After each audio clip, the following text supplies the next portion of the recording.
Hello guys, welcome to Eduapans. दोस्तों, 64वीं BPSC mains का रिजल्ट आ चुका है और इसमें 3799 बच्चे सफल हुए हैं। दोस्तों, आजकल बिहार में जो है लॉकडाउन की प्रक्रिया चल रही है और इसी को मद्देनजर रखते हुए मैंने आप लोगों के लिए क्या किया है ना कि इंटरव्यू के लिए कुछ महत्वपूर्ण टॉपिक्स तैयार किया है। ठीक है दोस्तों, मैं 30 इंटरव्यू के लिए महत्वपूर्ण टॉपिक्स तैयार किए हैं। मेरा यकीन मानिए, आप लोग इस 30 टॉपिक को एक बार ध्यान से पढ़ लीजिए, देख लीजिए, इसके बारे में जान लीजिए। आपका इंटरव्यू का 90% क्वेश्चन जो है सॉल्व हो जाएगा। ठीक है, तो आइए देखते हैं कि मेरे अनुसार जो है इंटरव्यू की तैयारी के लिए महत्वपूर्ण टॉपिक्स क्या क्या हैं।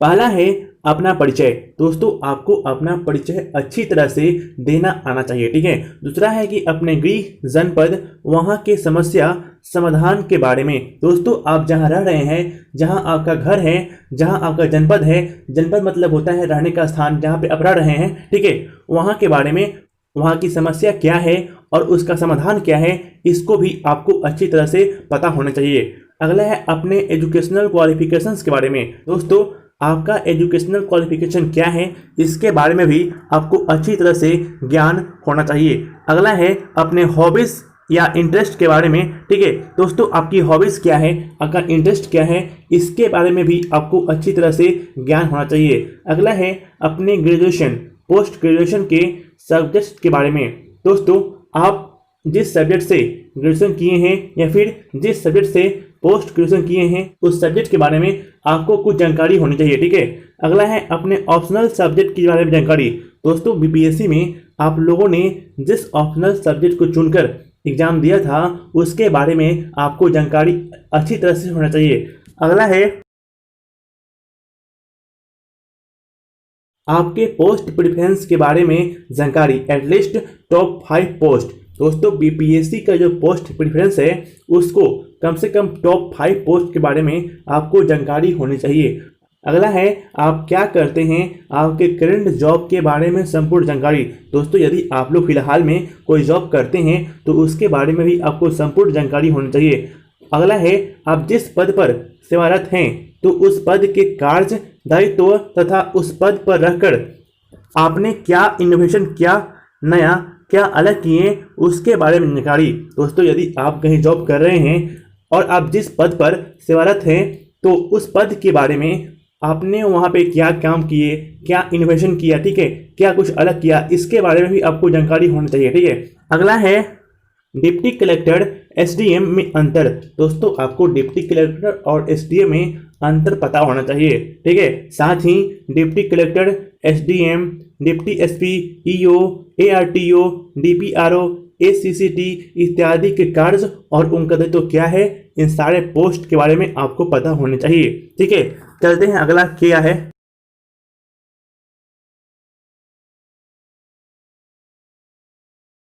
फिर अगला है यदि आप एसडीएम बन गए तो सबसे पहले आप क्या करेंगे।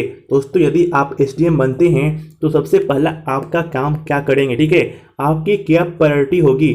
दोस्तों, आपका किस कार्य में सबसे पहले काम करेंगे, आपकी प्रायोरिटी क्या होगी। अगर आप एसडीएम बन गए तो कोरोना को फैलने से कैसे रोकेंगे। ठीक है, फिर आपको ये भी पूछा जाएगा कि यदि आप एसडीएम बना दिए जाएं आपको, तो आप जो हैं कोरोना जो फैल रहा है आजकल बीमारी, उसको आप लोग कैसे रोकेंगे। ठीक है, अगला है आप उप जिला अधिकारी क्यों बनना चाहते हैं या आप में ऐसी क्या खूबी है जो आपको उप जिला अधिकारी बना दिया जाए। दोस्तों, इसके बारे में भी आपको अच्छी तरह से कहीं से देख लेना चाहिए, कहीं से समझ लेना चाहिए। ठीक है, अगला है आपके विभाग में वर्तमान में चल रही विभिन्न योजनाओं कार्यक्रम के बारे में जानकारी होनी चाहिए। ठीक है, अगला है महिलाओं, बच्चों, एससी एसटी एवं अन्य कमजोर वर्ग से संबंधित संवैधानिक अधिकार, कानून, सरकारी योजनाएं, कार्यक्रम एवं उनके उत्थान सशक्तिकरण के लिए आप क्या करेंगे, इन पे भी आपको बल देना होगा। ठीक है, इसके बारे में भी आपको जानकारी इकट्ठा करनी होगी। अगला है वर्तमान में भारत राज्य सरकार द्वारा चलाई जा रही विभिन्न योजनाओं कार्यक्रम के बारे में जानकारी। दोस्तों, वर्तमान में भारत सरकार या फिर राज्य सरकार, बिहार राज्य सरकार जो योजनाएं चला रही है इसके बारे में आपको अच्छी तरह से जानकारी होनी चाहिए। फिर अगला है आपके 5 सकारात्मक, नकारात्मक पक्ष या कमजोर मजबूत पक्ष। दोस्तों, जो योजनाएं भारत सरकार चला रही है या राज्य सरकार चला रही है उसमें आपका 5 सकारात्मक पक्ष होना चाहिए और 5 नकारात्मक पक्ष भी आपको पूछा जा सकता है। ठीक है। अगला है डेली न्यूज़पेपर मस्ट रीड। दोस्तों, आप लोग डेली का न्यूज़पेपर अवश्य पढ़िएगा, खासकर वर्तमान में समसामयिक, विवादित, चर्चित, ज्वलंत मुद्दे जैसे पुलिस एनकाउंटर कितनी सही, आत्महत्या की बढ़ती घटनाएं, ठीक है, प्रवासी, आगे चलते हैं, मजदूर समस्या, ठीक है, प्रवासी मजदूर की समस्या क्या है, कृषक समस्या, आर्थिक पैकेज, आर्थिक संकट से निपटने के उपाय, आत्मनिर्भर भारत योजना, कोविड-19 समस्या, भारत चीन नेपाल सीमा विवाद। ठीक है, इन सभी टॉपिक को आपको अच्छी तरह से देख लेना चाहिए। ठीक है।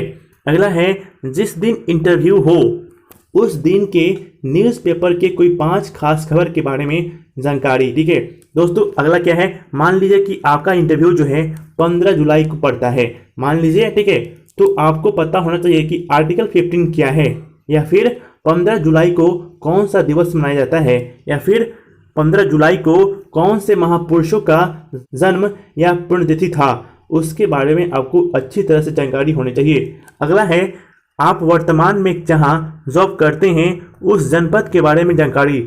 आप फिलहाल जहां काम कर रहे हैं, जिस स्टेट में काम कर रहे हैं, जिस जगह पे काम कर रहे हैं, उसके बारे में, उस जनपद के बारे में आपको जानकारी होनी चाहिए। ठीक है। समसामयिक घटनाक्रम, current affairs and international relationship.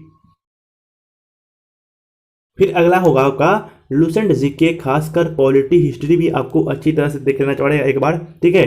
जनगणना एवं पर्यावरणीय मुद्दे भी आपको देखना चाहिए एक बार। ठीक है। अगला है फिर 5 महिला मंत्री, सांसद, विधायक, मेयर का नाम, अपने जनपद एवं कार्यरत जनपद के डीएम, प्रतिनिधियों के नाम। ठीक है, इनके बारे में आपको पता होना चाहिए। ठीक है।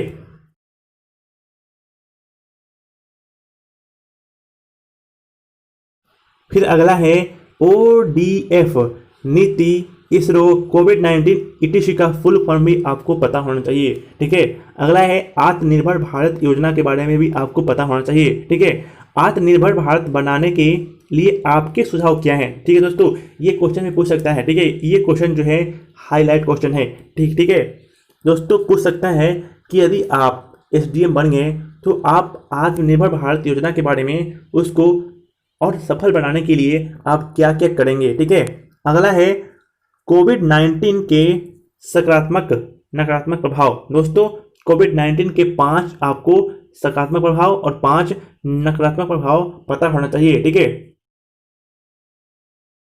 फिर अगला है आर्थिक संकट, भारतीय अर्थव्यवस्था को पटरी पर पुनः लाने, उत्थान के लिए आपके सुझाव। ठीक है, इन सभी को आपको एक बार देखना होगा। ठीक है। फिर होगा कोविड-19 के बारे में संपूर्ण जानकारी आपको इकट्ठा करना होगा। कोविड-19 के वैक्सीन बनने में क्या समस्याएं आ रही है, इसको भी आपको एक बार पढ़ना चाहिए। ठीक है। कोविड-19 को रोकने में लॉकडाउन कितना कारगर है, इसके बारे में भी आपको पता होना चाहिए। और फिर लॉकडाउन से अर्थव्यवस्था पर प्रभाव, कोविड-19 का वैश्विक एवं भारतीय अर्थव्यवस्था पर प्रभाव, ठीक है, उसके निपटने के उपाय, इन सभी टॉपिक पे आपको एक बार अच्छी तरह से पकड़ होनी चाहिए। ठीक है ना। फिर अगला है लास्ट वन, क्या है दोस्तों, भारत पाकिस्तान चीन नेपाल सीमा विवाद, गलवान घाटी विवाद, दक्षिण चीन सागर विवाद, OBOR, string of pearl, CPEC, Pakistan Kashmir मुद्दा, अमेरिका चीन ट्रेड वार, WHO विवाद, ठीक है, इत्यादि। इन टॉपिक को भी आपको एक बार देखना होगा। ये 30 टॉपिक यदि आप लोगों ने देख लिया तो मेरा यकीन मानिए आपका रिजल्ट जरूर होगा। ठीक है, तो मैं ही कहूँगा all the best for your interview.